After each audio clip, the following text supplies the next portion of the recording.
Economists are divided over whether new Reserve Bank borrowing rules will dampen the housing market, but they will no doubt dampen the spirits of hopeful first home buyers.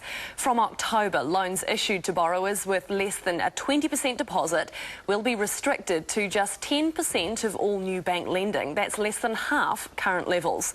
For more on what the changes mean, joining us now is Gareth Vaughan from business commentary website interest.co.nz. Good morning to you, Gareth. So what sort of impact do you think that these changes will have on the housing predicament and rapidly rising prices? Look, I think they'll probably have some impact because at the end of the day they're going to reduce the supply of bank credit to the housing market. But when you've got the lowest interest rates in 50 years, you've got rising immigration and less New Zealanders moving to Australia and the supply shortages in Auckland and Christchurch, they're probably not going to bring prices down too much. What then is it going to mean for the likely first home buyer? They might be feeling a bit aggrieved if it's not going to solve the problem and it's going to hurt them.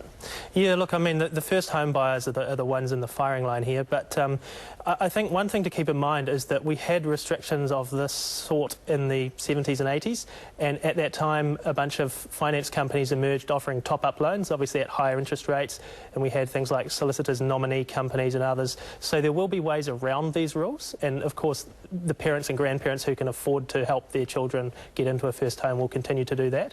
But look, there will be more competition. But I mean, Kiwibank was very fast out of the blocks yesterday in saying that they will prioritise first home buyers over property investors, and there's nothing to stop other banks doing that as well. What's it going to mean for those who do have 20% to put down? Are they going to be targeted by the banks because they're now more desirable customers?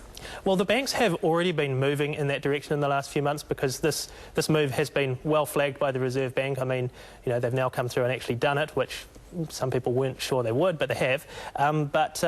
It's been well flagged. So the banks have been offering, and some of the big banks through their special offers have been looking for 20% deposits anyway in recent months. So the 30% figure that Graham Wheeler mentioned yesterday as the percentage of low equity mortgages, comprising all of new lending, has definitely come down in the last few months. I mean, ASB has been very much at the forefront of this low equity residential mortgage lending, and they estimated that in the June quarter they were down to just over 20%. And with these new rules, when you take into account exemptions, so for example, existing home loans, if people refinance, even if they're on a low equity loan, unless they increase the debt they're borrowing, that will be excluded. So when the exemptions are added in, the 10% rises to 15%. So if the banks are sort of hovering around 20 at the moment, then 15's it's still a significant step down, but it's not huge. Well, now we keep talking about this 6-month window that the banks have before they have to comply with the new rules. What does that mean if you're a prospective buyer with pre-approval? Are you exempt, or are the banks going to be cracking down on it already? As you said, they've already started to do. Yeah, the pre-approvals, I mean, presuming those people follow through and, actually, take out their loan, they should be okay. And just very briefly, do you think that this is going to have an impact for those who maybe want to borrow against the house and do some reno? Is that going to make it harder for them? Look, I mean, at the end of the day, the banks still want to lend money, so I'm sure the banks are going to be a bit innovative. Now, they're going to have to be careful because, complying with this rule is a condition of their bank registration. The Reserve Bank is going to be watching closely, but they still are going to want to lend money, so I think there'll still be ways. Thank you very much for your time this morning. That is Gareth Vaughan from interest.co.nz.